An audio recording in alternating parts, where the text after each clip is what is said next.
G'day folks, Cortezerino here. Look where I'm standing. Look what I'm standing on. I have discovered a new white block.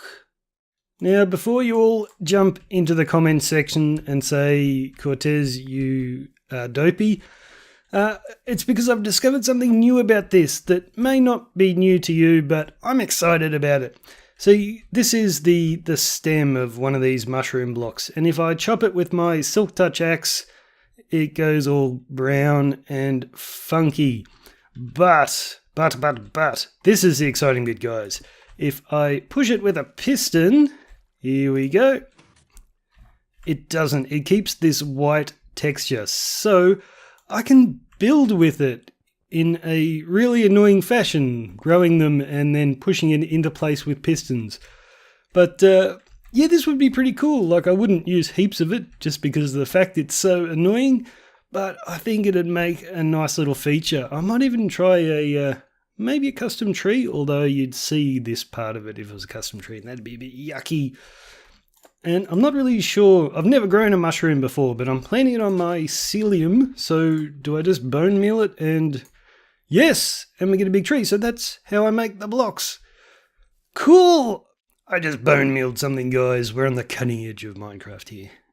So anyway, I want to get to work on my villager trading hall because my breeder's up and running, and I've got villagers going everywhere and nowhere to put them. But I need slime blocks. So, not slime blocks, just slime for my sticky pistons. And I've actually already got enough just from building this thing so far. But I've got to finish it for the other guys on the server. Now, I've gone for Ilmango's sort of design here, and you'll notice I've hollowed out a ton more room than I needed to. That's just because I thought it looked cool, and that's a lot of digging when you don't have a beacon. I've got 3 skulls, but I'm saving them for something I'm hoping to do with Dragon Tech.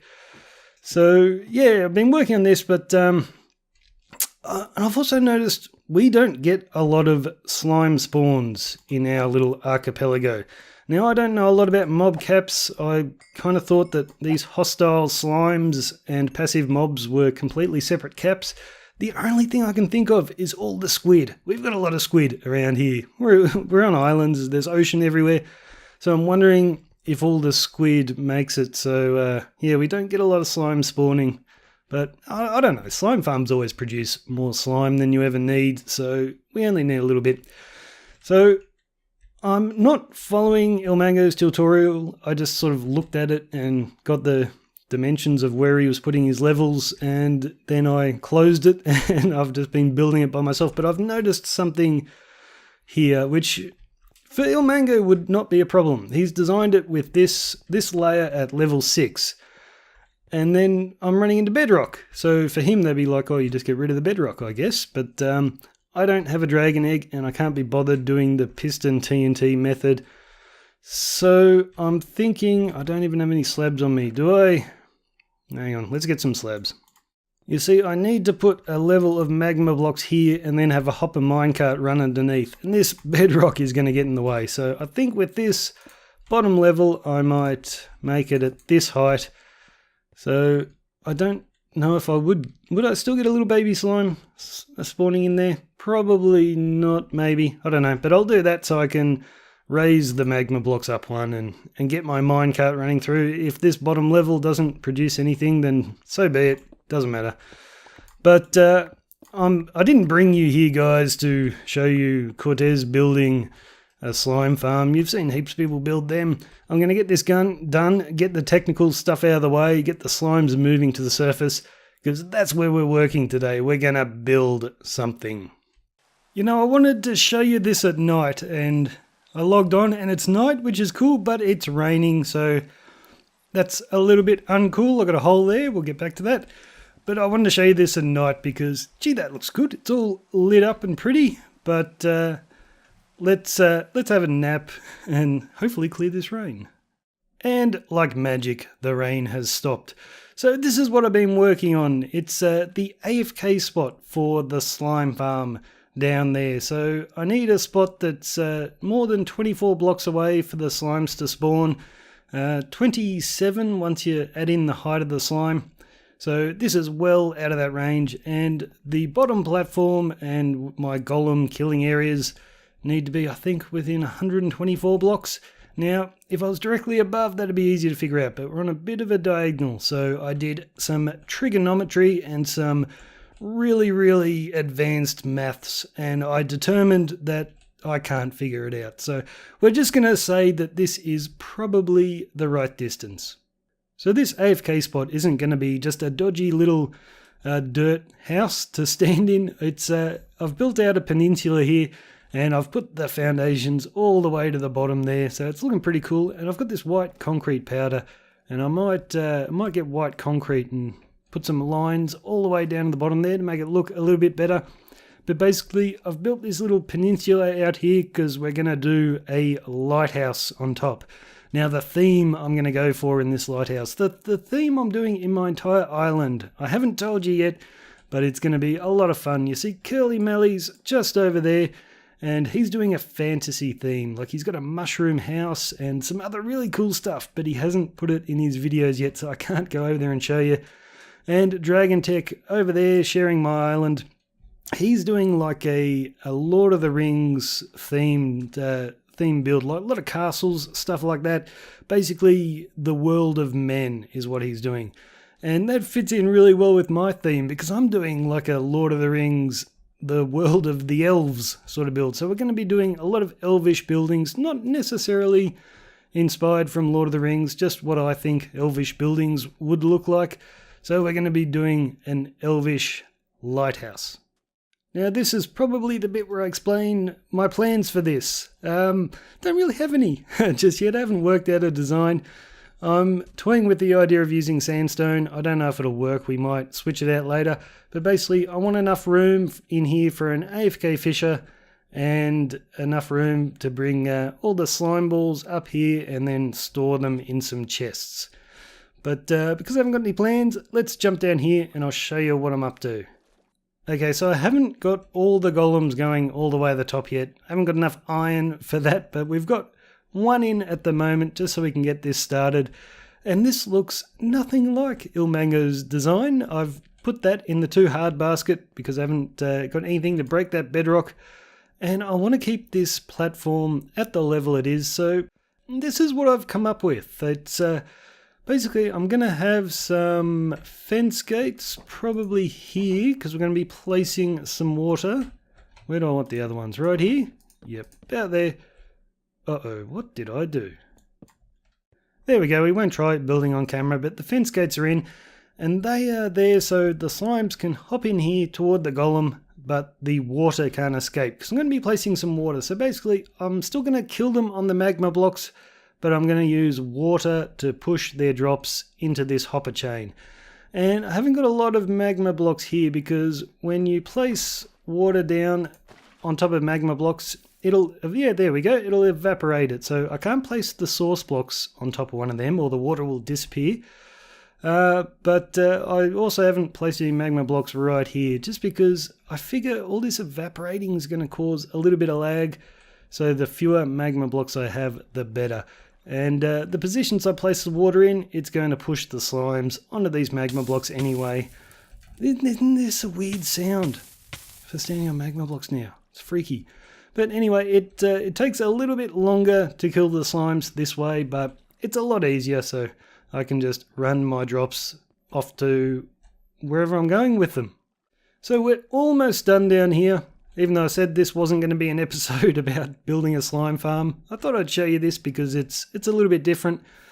And I'm going to have another golem over here. So rather than run a hopper chain all the way down there, I'll probably have to do a little minecart thingy to take the drops over here into a glass item elevator, and they will go up to my lighthouse up the top. But we're not doing that just yet. There's something else we're going to do first. So all this digging of holes has made me wish I had a beacon, but even if I went and fought the Wither, I still wouldn't have enough iron to make the pyramid for the beacon. So what did I decide to do? Well, I decided to dig another hole. Well, we're going to put my underground iron farm in here. See, I've already got one, but I built it all the way over there on that side of the island, and I don't have much infrastructure over there, so I'm spending no time near it. So the only way I'm getting iron is if I go over there and AFK. So I'm going to build a second iron farm here. We're going to build them all over the island, but we're going to build another one here so it's in range of my storage area. And if we're AFKing over there, we're going to be producing iron. So we're going to quickly throw this together, and we might as well do it in a time lapse.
Alright, we're on the way to my villager breeder.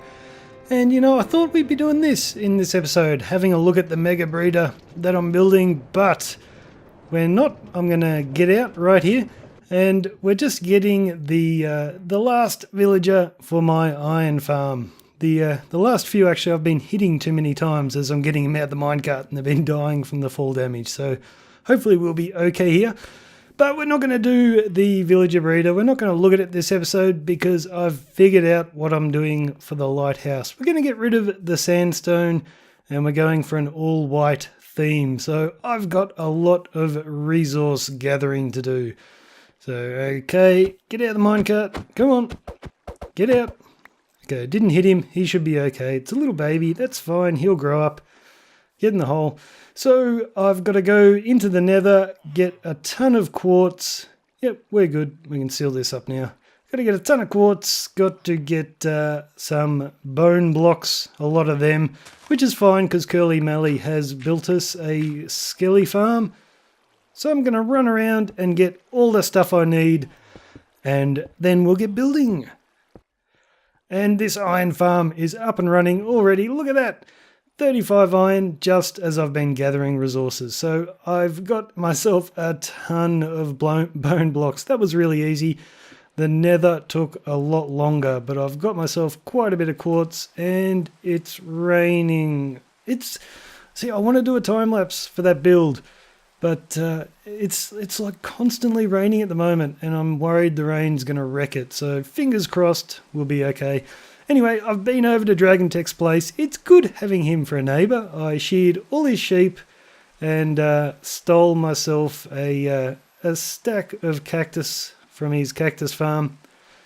So we're looking pretty good. So I got 5 stacks of quartz and yep, that took a while, but heaps of bone blocks. We're going to be using white concrete powder. And I'm going to bid you farewell right now, guys. So sit back and relax and enjoy the time lapse of me building the Elven Lighthouse. And let's hope it doesn't rain.